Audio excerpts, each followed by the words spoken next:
Alberto Lessinger, muy buenos días. Buenos días, doctor Fernando. ¿Cómo están ustedes? Pues bien, señor, ¿cómo hace para vivir un país que tiene una deuda gigantesca, de la que no está pagando nada porque no tiene con qué pagar, y a la que le quedan 1.000 millones de dólares líquidos y unas reservas totales, 5.500 millones comprometidos, no sabemos en qué, pero 6.500 millones de dólares en total? ¿Para cuánto tiempo de supervivencia tienen esas reservas? Nos referimos desde luego a Venezuela, en lo que usted es un gran experto. Y este puede ser el seguimiento al enorme reportaje de fin de año que usted nos dio para la hora de la verdad sobre este tema dramático. Díganos ahora con estas últimas cifras, que son cifras oficiales, ¿cuál es el porvenir de Venezuela? A ver, doctor Fernando, como usted recordará, aquí en la prensa, en Colombia, en El Tiempo y en El Siglo, se publicaba todos los domingos una página muy interesante que se llamaba Aunque usted no lo crea, por Ripley. Eso pues se ha convertido es decir, la frase general cuando hay algo que es no creíble, que es tan extraordinario que es difícil de creer. Se dice, es una verdad de Ripley. Pues entramos al mundo de usted, aunque usted no lo crea, que es el caso de Venezuela. Las cifras con que termina el año, digamos, las más importantes para poder reflejar qué es lo que está sucediendo en Venezuela, tienen que ver en primer lugar con lo que usted señala. Las reservas del país a principios de este año, el día 3 de enero, cayeron solamente en un día 800 millones de dólares. Eso significó que pasaron de alrededor de 7.400 millones de dólares que había en ese momento a 6.900 millones de dólares. Reservas totales del país, con lo cual de esas reservas, pues se dice que solamente 1.000 millones son reservas líquidas. Como usted bien lo dice, para cualquier país de cualquier tamaño, pues unas reservas líquidas de menos de 1.000 millones de dólares son inexistentes. Yo creo que valdría la pena, a raíz de este fenómeno de la caída de 800 millones de dólares en un solo día de las reservas totalmente menguadas que estamos anotando, y el hecho de que solamente tengan 1.000 millones de dólares o menos de 1.000 millones de dólares en reservas líquidas según las cifras que nos están dando, valdría la pena simplemente referirme a un tuit que envió uno de los personas que más conoce de la situación económica venezolana, ex miembro del Banco Central de Venezuela, forma parte de la Asamblea Nacional de Venezuela, y es quien realmente dentro de la Asamblea maneja y coordina todos los temas económicos. Se llama José Guerra. En alguna oportunidad en el pasado ustedes lo entrevistaron. Pues es muy breve lo que él dice y valdría la pena hacer referencia a eso, que es muy explicativo de lo que está sucediendo. Primero dice sencillamente: señores, la devaluación apenas ha comenzado, con el agravante de que mientras más bolívares y petros se emitan, más intensa será la devaluación del bolívar. Explotó la burbuja. Lo ficticio no dura mucho tiempo. Esa es una realidad. Esa realidad podemos complementarla con las cifras globales de la situación del sector externo venezolano. En primer lugar, lo que ha pasado con la tasa de cambio. En enero del año pasado, o sea, del 2019, las dos tasas de cambio existentes en Venezuela, que son la oficial y la paralela, que entre otras cosas el gobierno finalmente tuvo que permitir que hubiera una paralela y que los dólares fluyeran libremente, pues porque obviamente los bolívares no servían para nada y los dólares que generaba el gobierno a través de las exportaciones oficiales pues no alcanzaban para las necesidades del país. La tasa de cambio de el dólar oficial, por llamarlo así, estaba en 3.200 bolívares. Y la tasa de cambio del mercado paralelo estaba en 2.580. El año cerró en esas dos tasas de cambio, o sea, el 30 de diciembre del mismo año, del año pasado, la tasa de cambio del bolívar oficial llegó a 46.620 bolívares, lo cual implica una evaluación real de 1.314% en un año. Casi 15 veces. Correcto. Y con relación a la tasa de cambio paralela, que es realmente la que utiliza la gente para transar y sobrevivir, esa devaluación llegó a la tasa de cambio, llegó a 54.700 bolívares, o sea, una devaluación del 2.000% en un año.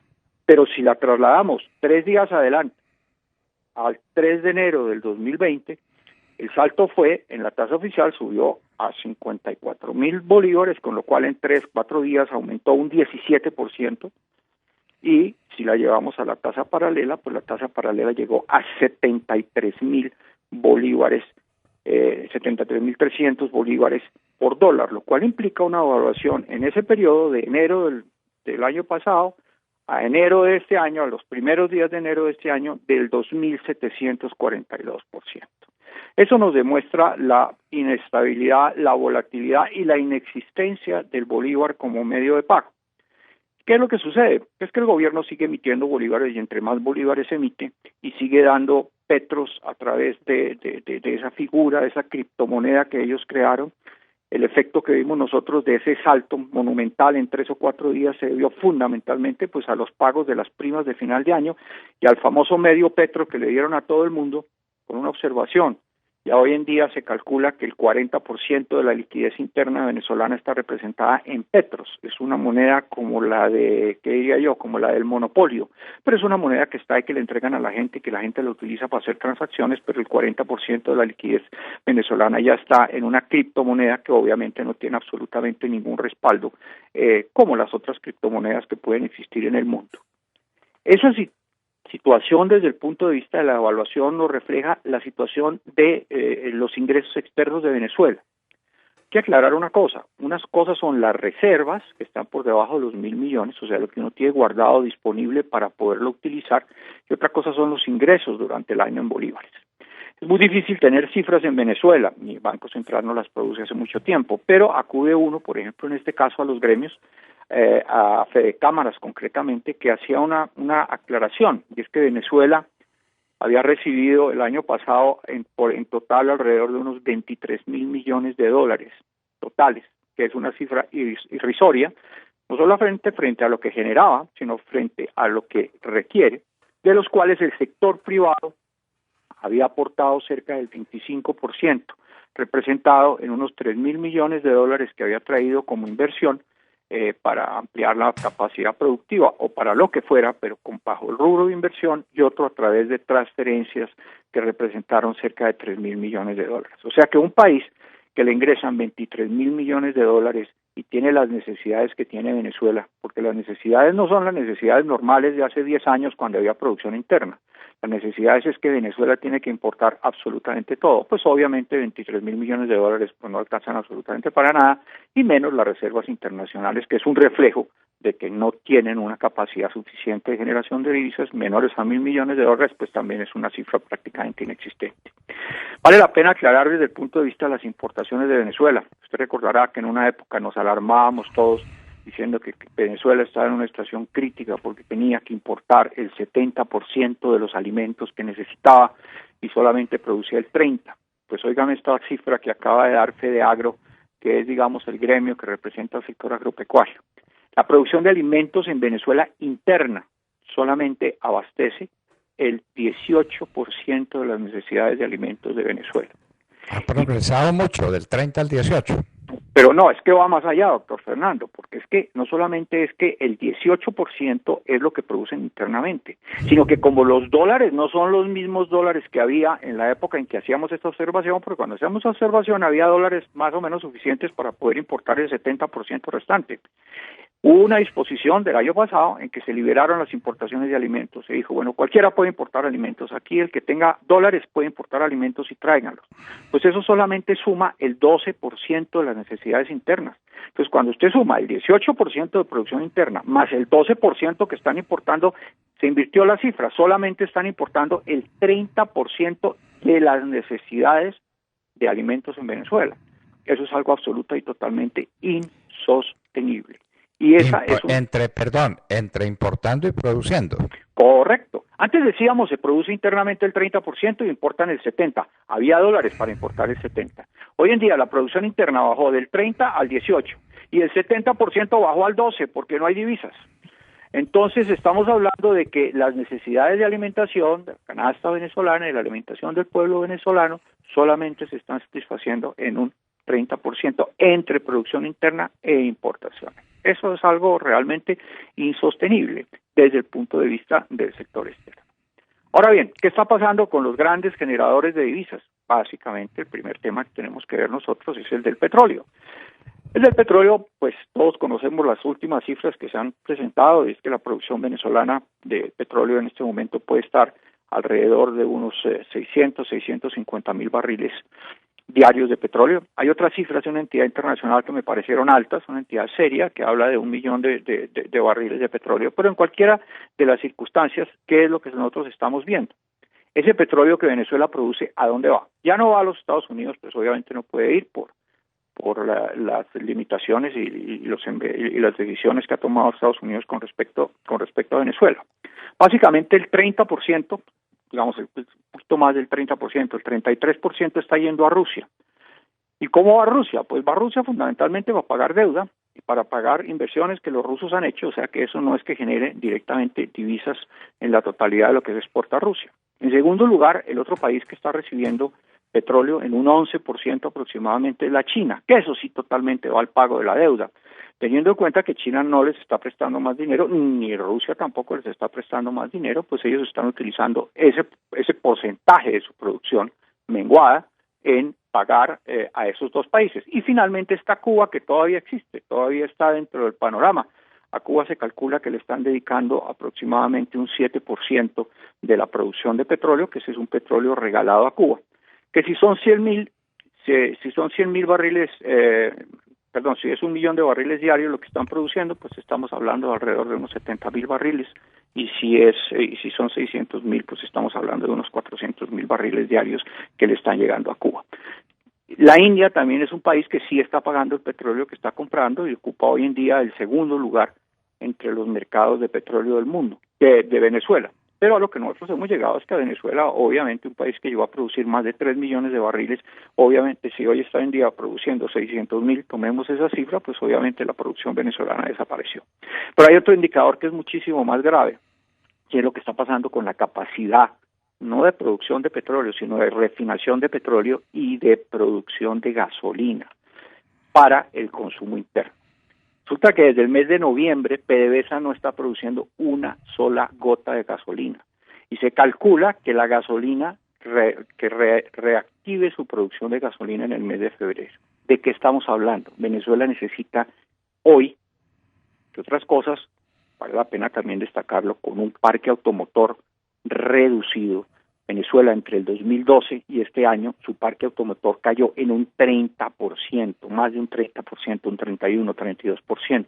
Pasó de 5.1 millones de automotores a 3.5 millones de automotores. O sea que con esa reducción, que no pasa en ninguna parte del mundo, ojalá nosotros aquí de alguna manera tuviéramos alguna reducción de los automotores en las calles, porque no tenemos las vías suficientes para los automotores que tenemos, pero allá sí lo redujeron de 5 millones a 3 millones, y con 3 millones de automotores requieren 130.000 barriles diarios de petróleo, de gasolina, que están teniendo que importar porque no hay producción, pero aún habiendo producción, imagínese usted que PDVSA de esos 130.000 barriles diarios tiene un déficit de 60.000 barriles, o sea que 60.000 aún produciendo no los está produciendo, o sea que lo que queda, que serían 70.000 barriles que produces para los 130.000 que necesita, de esos el 25.000 barriles aproximadamente se están yendo de contrabando, o sea que no están ingresando a el mercado venezolano,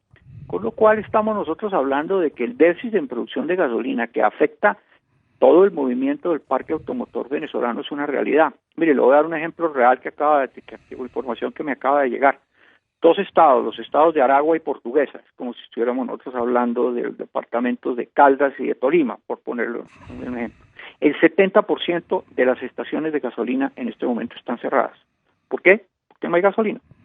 Entonces, eso nos refleja también la situación de cómo están produciendo, qué hay en materia de hidrocarburos desde el punto de vista de petróleo, qué se está exportando. Es que vale la pena hacer una observación también.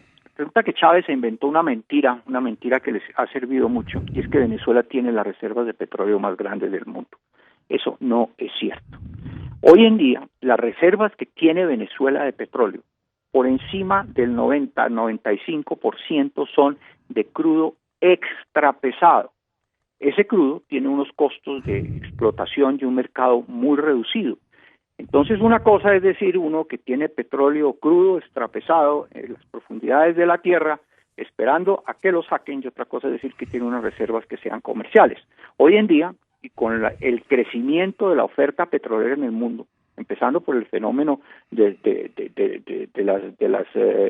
la producción de nuevos tipos de petróleo, todo lo que se está extrayendo a través del fracking, pues estamos viendo el aumento de la oferta de petróleo en todas partes del mundo. O sea que la demanda de petróleo extrapesado, fuera de que es un petróleo que exige refinerías especiales, tiene unos costos de extracción especiales, pues obviamente esas refinerías, esa demanda de ese petróleo no existe. Entonces se calcula que las famosas reservas que se inventó Chávez, de petróleo extrapesado, de totales de petróleo, pues el petróleo extrapesado que ellos pueden extraer en las condiciones actuales no supera el 30% de las reservas que tiene. O sea que tampoco es que Venezuela tenga las mayores reservas de petróleo del mundo. Tiene unas grandes reservas de petróleo extrapesado que solamente son exportables en las condiciones de hoy en cerca de un 30% de esas reservas.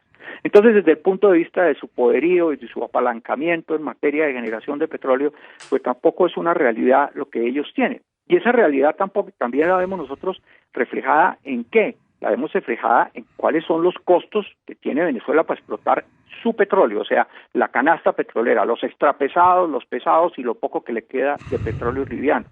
Se calcula que el costo de petróleo promedio en Venezuela de sacar un barril y ponerlo en la superficie, de explotarlo, está entre 27 y 34 dólares.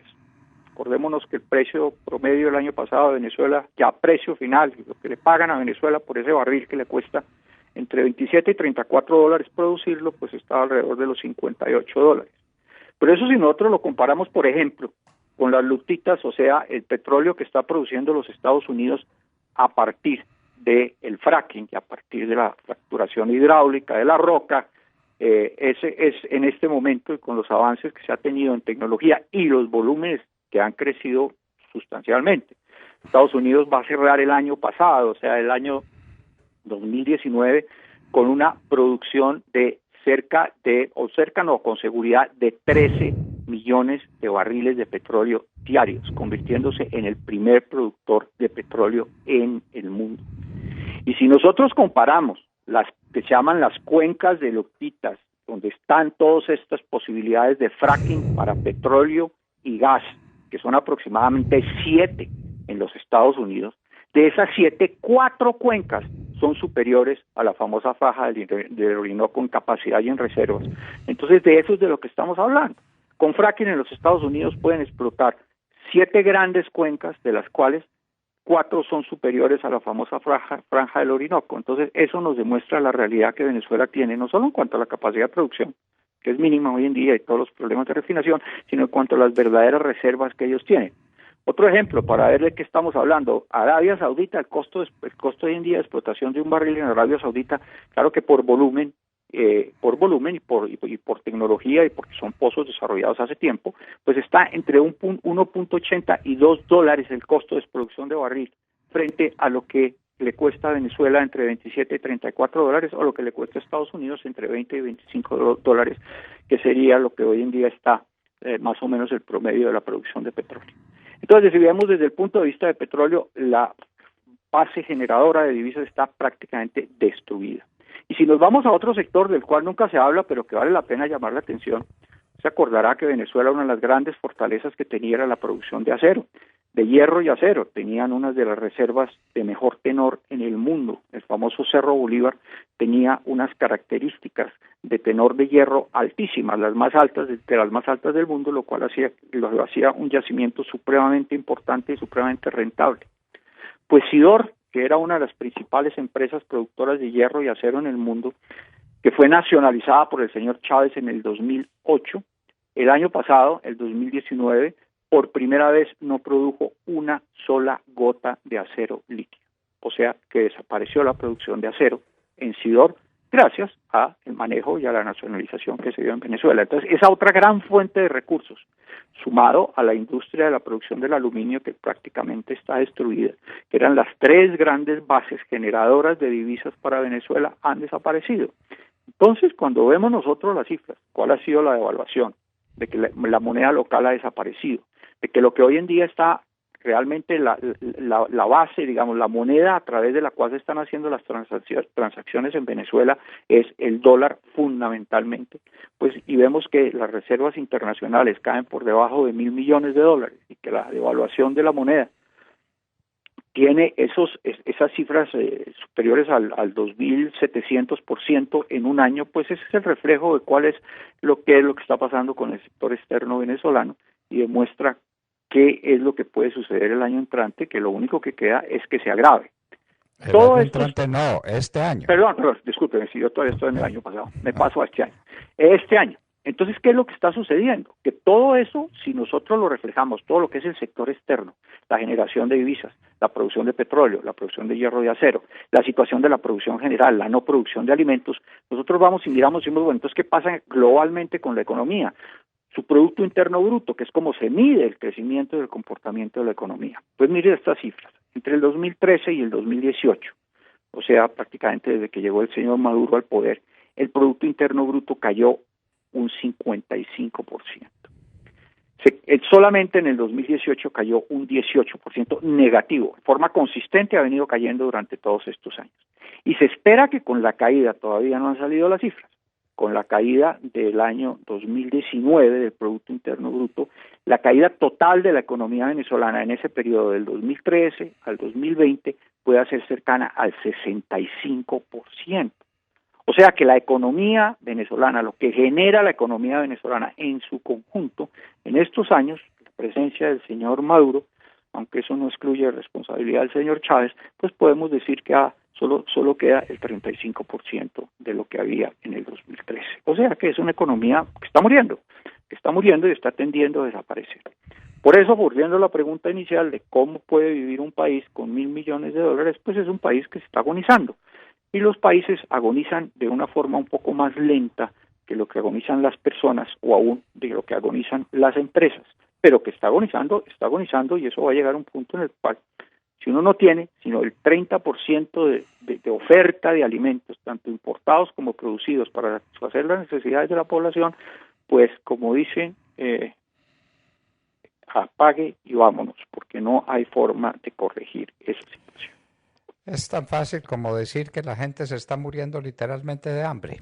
Eso es cierto, y la comunidad internacional no dice nada. Si dieta alimenticia a la tercera parte de lo que tenía, pues esa es una dieta que le aguanta unos días y después lo que vienen son los desastres, la descomposición total del sistema.